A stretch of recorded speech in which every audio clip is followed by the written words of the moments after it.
Assalamualaikum teman-teman, balik lagi di video pembahasan mengenai CATIA. Oke, kita lanjutkan pembelajaran sebelumnya ya, mengenai drawing. Pada video sebelumnya kan kita sudah belajar cara memasukkan atau import komponen ke dalam drawing.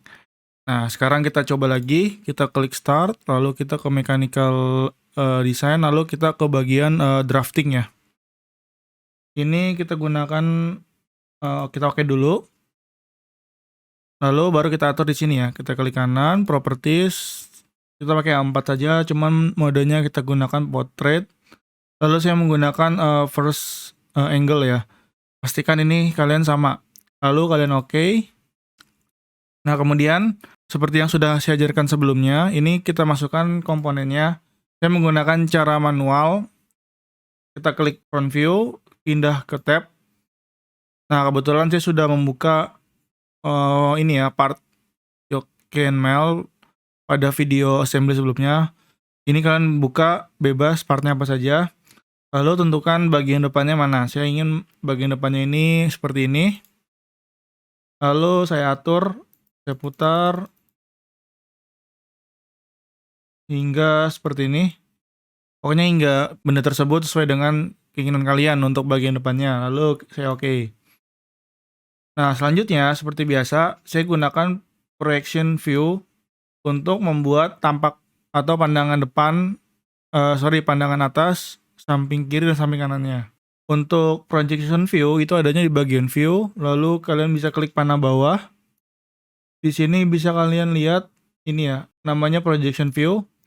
Lalu kalian bisa tarik ke bagian bawah dan ke bagian ini ya. Klik lagi ke bagian sebelah kanan. Jadi first angle itu kebalikan. Jadi bagian top view-nya atau bagian atasnya berada di bawah dan bagian kirinya itu berada di sebelah kanan. Nah, ini tulisan ini saya nggak perlu. Ini saya hapus saja. Ini juga saya hapus. Nah, pada video ini saya akan mengajarkan bagaimana cara memberi dimensi, lalu pengaturan dimensi tersebut, dan juga pemberian toleransi ya. Tentunya kan yang paling penting dari sebuah drawing adalah dimensi ya. Nah, gimana sih cara memberikan dimensi? Untuk memberikan dimensi, kalian bisa gunakan ini. Jadi, kalau kalian lihat di ini namanya dimensioning. Nah, kalian bisa gunakan dimensioning ini untuk memberikan dimensi. Nah, di sini ada beberapa pilihan yang bisa kalian gunakan. Ada dimension biasa, lalu ada dimension berantai, cumulate dimension, stack dimension. Nah, keempat ini intinya sama, memberikan dimensi, cuman kalian bisa gunakan sesuai dengan kebutuhan. Lalu di bagian sini, ini ada distance dimension untuk pengukuran atau pemberian dimensi panjang, lalu ada angle ya untuk sudut, lalu ada radius, kemudian ada diameter. Dan selebihnya nih ada chamfer, lalu ada thread atau ulir ya, dan juga ada koordinat. Ini bisa kalian gunakan. Lalu ada whole dimension table, serta ada koordinat dimension table. Ini kalian gunakan sesuai dengan kebutuhan. Mungkin dari namanya sudah bisa kalian tebak fungsinya dari masing-masing icon itu apa. Jadi saya tidak perlu menjelaskan satu persatu. Nah, langsung saja penggunaannya gimana. Jadi untuk memberikan dimensi kita cukup klik. Misalnya saya pakai ini ya dimension ya. Nah, kalau kita menggunakan yang ini paling atas, dia akan mendeteksi secara otomatis apakah yang kita klik itu lingkaran ataupun panjang. Dia akan mendeteksi secara otomatis. Saya pilih, kemudian saya pilih untuk panjang ini. Sorry, ini saya klik lagi. Ini ke sini. Nah, 38,1. Kemudian saya ininya dari ujung ke ujung ya. 7,63. Lalu untuk dari sini ke sini 21,2 diameter ininya. Nah, ketika kita menggunakan ini, dia otomatis akan mendeteksi apakah itu lingkaran ataupun panjang. Jadi lebih simpel ya. Jadi kita nggak perlu menggunakan yang ini. Kecuali nanti untuk sudut mungkin kalian perlu menggunakan ini. Dan ini juga sama. misalnya saya mau kasih ini 38 ya. Ini kan tadi udah yang bagian ininya dalamnya 4,76. Nah, misalnya ini kalian kasih dimensi semua. Nah, terus gimana nih? Misalnya bagian lingkaran ini saya ingin ubah menjadi diameter. Kan nggak selalu radius ya. Caranya bisa klik kanan, lalu kalian bisa ke dimension object, lalu ke bagian ini, swap to diameter. Nah, otomatis dia akan berubah menjadi diameter. Begitupun sama yang ini. Ini kalau kalian mau ubah, tinggal klik kanan, dimension object, lalu swap to diameter. Untuk mengembalikannya sama, kalian bisa dimension object, lalu swap to radius. Jadi seenaknya kalian. Nah, terus gimana sih buat munculin garis aksis di gambar ini? Nah, pertama kalian double klik di sini. Kalian klik kanan, kemudian kalian pilih properties. Nah, di sini kalian bisa pilih axis line ya. Atau mungkin center line juga untuk lingkaran, lalu kalian apply. Lalu kalian oke. Nah, ini akan muncul. Begitu juga sama di sini. Klik kanan, kalian double klik dulu ya sampai berwarna oranye. Klik kanan, kemudian properties, lalu kalian pilih center line dan axis line. Oke.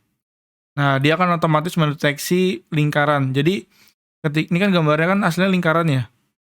Ketika kita aktifkan axis dan center line, dia akan terbaca sebagai lingkaran. Seperti itu. Jadi dia otomatis. Nah, terus gimana sih kalau kita ingin mengubah dimensinya? Ini kan koma-komaan ya. 47,63. Misalnya saya ingin dimensinya itu satu angka di belakang koma. Nah, caranya kalian bisa klik di sini sekali, atau kalian bisa klik kanan, properties juga bisa. Nah, kalian bisa atur beberapa bagian di sini. Jadi pertama yang bisa diatur itu adalah jenis atau dimension line-nya. Di sini bisa kalian pilih regular, two part, dan sebagainya. Warnanya juga sama, warna dari panah bisa kalian atur. Kemudian ketebalannya itu juga bisa kalian atur. Lalu untuk bentuk dari row-nya itu bisa kalian atur juga, mau seperti apa. Warna dari panahnya, serta ketebalan dari panahnya. Kemudian kalian bisa atur juga di properties itu mengenai extension line. Jadi kalau kalian lihat di bagian sini ada ini ya garis perpanjangan ya. Nah, ini bisa kalian atur. Ngaturnya di sini mau lebihnya itu berapa. Kemudian ketebalan juga sama dan warnanya juga sama, bisa kalian atur di sini. Lalu kalian bisa atur juga di sini yang namanya font. Jadi jenis huruf serta besar huruf, dimensi itu bisa kalian atur. Misalnya saya ubah ke bagian Calibri ya. Calibri lalu italic, dimensinya saya ubah ke 2 mili. Lalu saya apply. Nah, dia akan berubah, langsung berubah. Kemudian ini warnanya juga sama, bisa diubah. Lalu di bagian sebelahnya ada teks. Lalu ada grafik juga, lalu ada feature ya. Nah, jadi gimana untuk ngerubah ininya, ngerubah angka di belakang koma. Jadi kalian bisa nih close apply oke dulu ya. Nah, jadi untuk mengubahnya kalian bisa klik di sini. Nah, kalian ubah ke bagian yang satu angka di belakang koma. Nah, seperti ini. Jadi 47,6. Nah, misalnya semua dimensi ini ingin kalian atur dengan format yang sama seperti ini. Nah, kalian nggak perlu ubah lagi satu-satu. Kalian bisa gunakan yang namanya copy object format. Caranya kalian klik bagian mana aja, ini ya. Ini kalian tekan kontrol. Yang lurus dulu deh. Ini baru kalian klik ini, kuas, lalu ke sini. Otomatis dia akan mengikuti dari format yang sudah diubah. Begitu juga sama, untuk ini juga sama, kalian bisa pilih dulu yang banyak, lalu kalian pilih kuas, pilih ini. Ya, otomatis akan mengecil dia. Seperti itu. Nah, terus gimana kalau kita ingin memberikan toleransi? Biasanya kan kalau kita bikin lubang atau bikin poros itu kan ada toleransi ya, baik itu toleransi poros lubang ataupun toleransi umum seperti ini. Nah, caranya sama kayak tadi. Kalian bisa pilih di sini toleransi, jenis toleransinya. Nah, di sini ada bagian untuk lubang nih ya, misalnya H7, bawahnya ada pasangannya atau suayannya. Lalu atau ada juga berupa nilai ya seperti ini. Kita klik. Nah, di sini kalian bisa masukin. Atau kalau mau kalian lebih fleksibel atau lebih ini bisa kalian klik properties, klik kanan properties. Lalu kalian ke bagian toleransi. Dari sini pilihannya banyak ya. Saya misalnya ingin menggunakan yang ini. Toleransi number 2. Dan di sini saya bisa masukin nilainya ya. Jadi upper value-nya sama lower value-nya bisa kalian masukin, kalian sesuaiin. Misalnya saya ganti ini 15 lah. Ini juga sama 15. Lalu saya apply. Nah, dia akan masuk nih ke sini. Lalu saya oke. Dia akan muncul. Begitu juga dengan lubang.